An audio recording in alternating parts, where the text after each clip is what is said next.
bonjour. Donc, quels sont les grands points que tu vas développer aujourd'hui?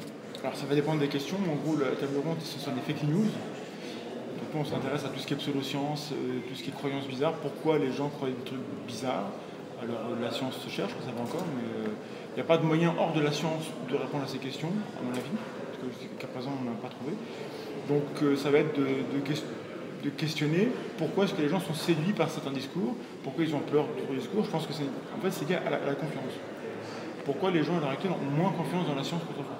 Il y a plein de raisons. Il y a le fait que la science a promis que l'avenir serait florissant. Moi, je n'ai pas ma voiture volante, donc je suis déçu, donc je vole la science. Il y a le fait que la société évolue dans un sens qui, à mon sens, est positif, mais en même temps avec beaucoup d'inconnus. Et quand on est face à l'incertitude, on est dans une situation de peur. Et donc il faut que les gens aient peur des bonnes choses. Et je crois que pour l'instant, ils ont peur des mauvaises choses. Est-ce que tu penses que les vidéos sur YouTube, comme ta chaîne, est-ce que tu penses que c'est une bonne façon de lutter contre ça? Non, c'est horrible, il ne faut pas le faire du tout. C'est une mauvaise idée.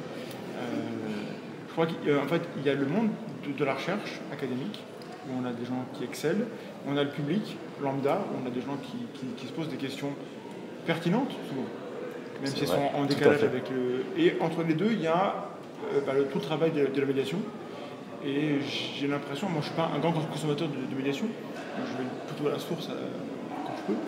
J'ai l'impression qu'il y a une sorte de ventre mou où c'est pas toujours efficace, et surtout avec les nouvelles technologies, on a le jeune public qui va directement sur YouTube et ailleurs vers des sources discutables, voire pourries, et qui ne sait pas distinguer les sources fiables des autres. Et donc je pense qu'il faudrait remettre un peu de puissance, un peu d'ordre, tout à fait, dans la manière pour aider les gens à distinguer ce qui est une source fiable et ce qui est une source pas fiable.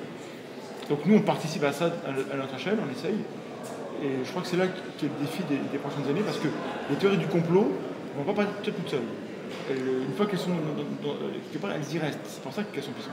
Donc, tout à fait. Et c'est super, je te remercie beaucoup.